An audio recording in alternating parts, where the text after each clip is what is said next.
Hello Internet, my name is the Golden Stalfos, and today's video is going to be a response to Mildred Thought Slime's video about the slime world and all of the ideal things that would exist in the world as imagined by them. And here's the thing, some of the things they propose make sense. I can get behind it. I like it. Some of the things they propose, I understand the intent and the desire to make this thing happen in this way. But one, that desire is kind of misplaced. And two, the end result is very dystopian. What kind of nightmare hellscape are you advocating for?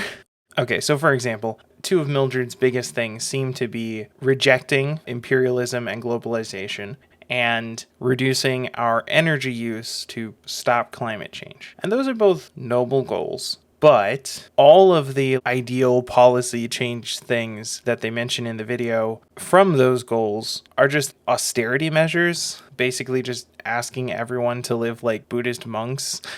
And it's wild. Wild.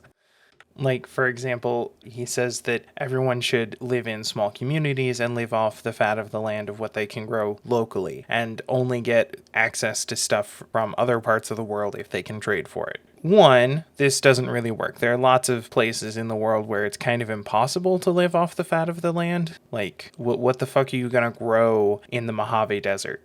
Jack shit. But lots of people currently live there. Where are they gonna move? Also, the whole splitting off into small groups that only interact within their small group is exactly what leads to racism and nationalism and shit.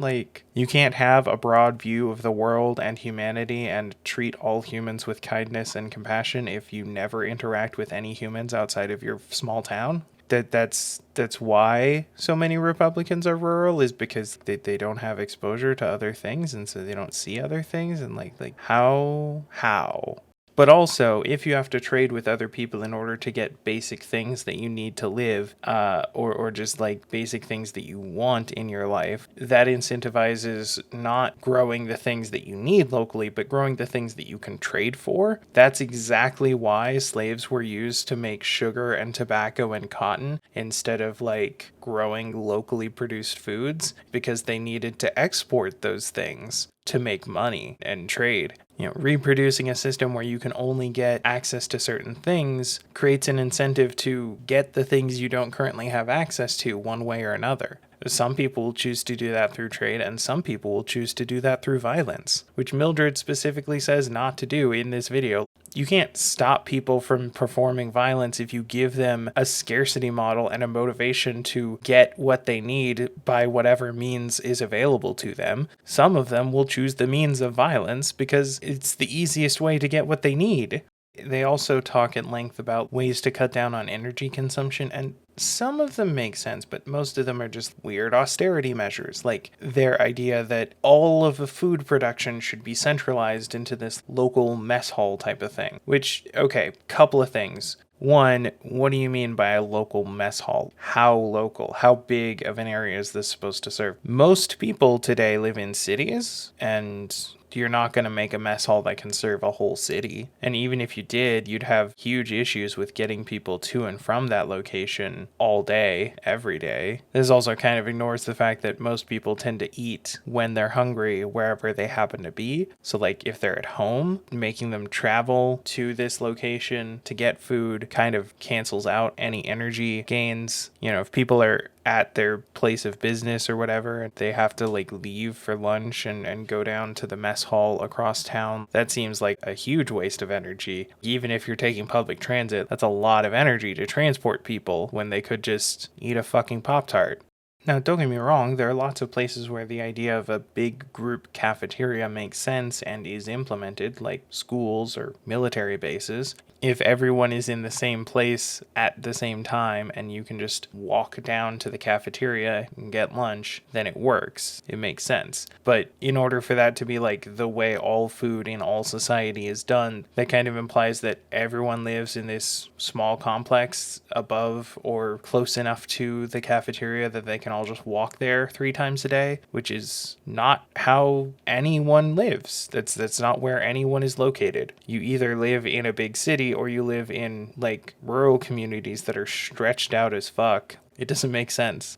Now, to be clear, I do get the rationale. Obviously, human beings need to eat no matter what, and obviously, cooking things uses up a lot of energy. And, economies of scale is a thing, and it does apply to food. So, if we just make all the food at once, then that'll cost less energy than making all the food individually. And that's true, and that's why almost all of the food we have nowadays is made in big factories instead of being made at home. Whether you're talking about cereal or hamburgers or sliced cheese or mini corn dogs or sliced bread or whatever, it all gets made in factories and shipped around. It all gets made in these huge, huge facilities that can take advantage of economies of scale and then hand it out to the individual through larger distribution centers called stores.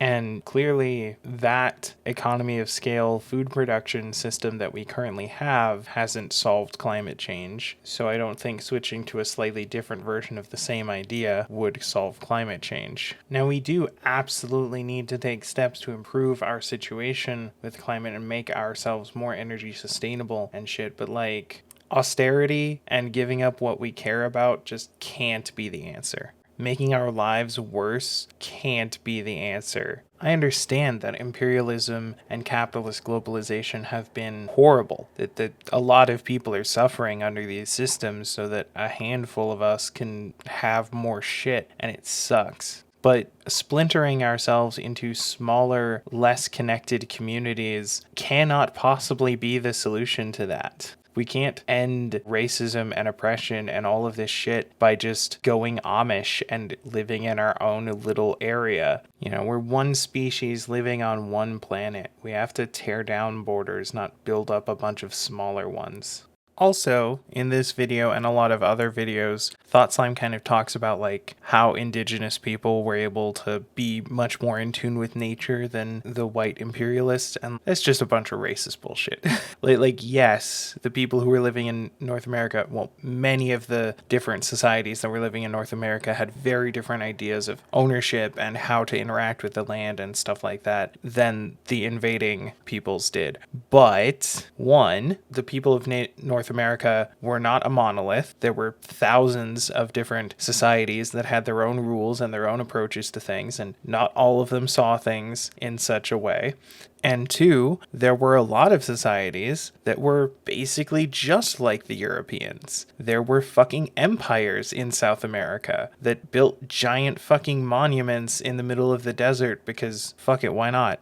The idea that native peoples were mystically more in tune with the earth or whatever is just some racist propaganda shit. The simple fact is that the people living in America were people, just like the people living everywhere else in the world, with all the same strengths and weaknesses, and just as much a product of their environment and culture. Where people have an abundance of resources, sure, it's easy come, easy go, and don't overextend yourself because that'll make you run out of resources, sure. But where resources are scarce, or where there's some sort of outside influence to push you into desperation, people get a lot more crazy with how they interact with their resources. They take every opportunity they can to get some, and it's just some weird ass stereotypes, and I don't like it. I know there's probably going to be some disagreement about that opinion from people who are Native American. As a Cherokee citizen, I feel like I have a little bit of authority to talk on that, but as someone who just looks white, I obviously don't have the last say on anything ever. But it always comes off as cringy when white people talk about our culture as this grand mystic, ooh, they knew so much kind of. It's just weird. I don't like it. I welcome disagreement in the comments. Go ahead, talk about it.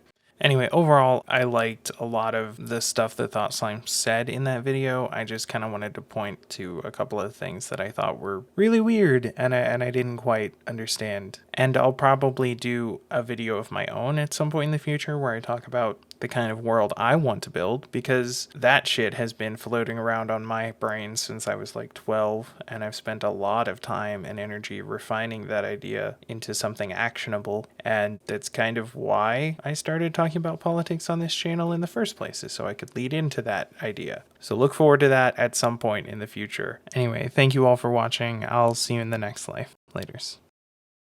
Hey, Endcard here. Be sure to like, comment, and subscribe. Seriously though, please subscribe. I have no subscribers. It's sad. If you want to find me on other social media stuff, you can do that at the Golden Stalfos on basically everything. Links to that are in the description, as well as to some charities I like but am obviously not affiliated with. I also have a Patreon if you like me so much that you want to give me money, though obviously only do that if you have money to burn, and if you do have money to burn, they're the charities I mentioned before. They probably need it more than I do.